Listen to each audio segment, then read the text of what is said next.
ঘূৰি আহিছে ইয়াতে লাগে ইয়াত ভাঙি পেলাই ইয়াৰ পৰা পানী পাৰ হৈছে আৰু ইয়াত পানী আছে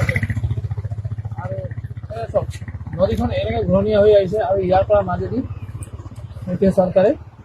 ইয়াৰ পৰা অলপ মাজেদি খাপ কৰি দিছে ইয়াৰ পৰা পানী যাব পৰাকে আৰু ইয়াৰ পৰা যদি টানি দিয়ে তেতিয়া এই চাইডত পানীৰ প্ৰেছাৰ নাযাব যাতে এইফালে গৰাখহনীয়া নহ'ব ঠিক তেনেকৈ আমাৰ উদয়পুৰ গাঁৱৰ অসমৰ উদয়পুৰ গাঁৱৰ লেখাপান থানাৰ অন্তৰ্গত যিটো উদয়পুৰ গাঁও আছে তাত হৰেণ গগৈ সমাজসেৱক হৰেণ গগৈ ডাঙৰীয়া আৰু আমাৰ MLA ভাস্কৰ শৰ্মা ডাঙৰীয়াই তাত সমস্যা সমাধান কৰিছে বিশেষকৈ আৰু এটা কথা হ'ল মুগাম পথাৰত যেনেকৈ গৰাখহনীয়া হৈ আছে টেংগিৰি মুগাম পথাৰত আৰু কোঠা গাঁৱত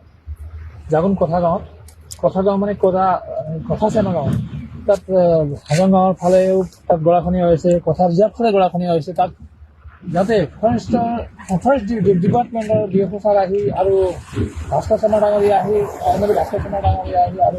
হৰেণ গগৈ ডাঙৰীয়া সমাজসেৱক হৰেণ গগৈ ডাঙৰীয়া আহি দিহা পৰামৰ্শ দি তাৰ পৰা শিল বালি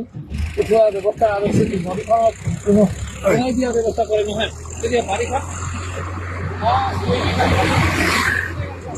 কোনে গালি নাখায় যাতে আৰু হেৰি গাঁওখন বাচি থাকিব আৰু শুনক আমাৰ যোনটো এতিয়া আধুনিক ডেভেলপমেণ্টৰ কাৰণে ঘৰ বনাবৰ কাৰণে ৰাস্তা বনাবৰ কাৰণে শিলগুটি লাগে বালি লাগে তাত যথেষ্ট পৰিমাণে পোৱা যাব সেনেকৈ কৰিলে ঠিক তেনেকৈ ইয়াতো আৰম্ভ হৈছে ভাল লাগিছে আজকাল কাম কৰিব লাগিব আৰু ইয়াৰ পৰা একদম যেনেকৈ ইয়াৰ পৰা মেয়ৰ পৰা যিটো ঢিং নদী গৈছে ঠিক তেনেকৈ বনাই দিয়াটো ভাল আছিলে ঠিক তেনেকৈ ইয়াত কাম ঠিক তেনেদৰে কাম চলি আছে যাতে ৰাইজ মুগাম পথাৰৰ ৰাইজ কথা আদৰ্শ চেমাৰ ৰাইজ আৰু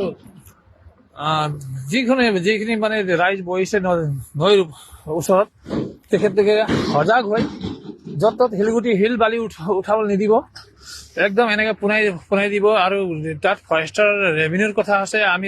গভৰ্ণমেণ্টে ৰেভিনিউ পাব অধিক চবতকৈ বেছি পাব মানে ঠিক তেনেকৈ কৰিলে আৰু মাটিৰ দাম অলপ সস্তা কৰি দিলেও একো আপত্তি নাই ঠিক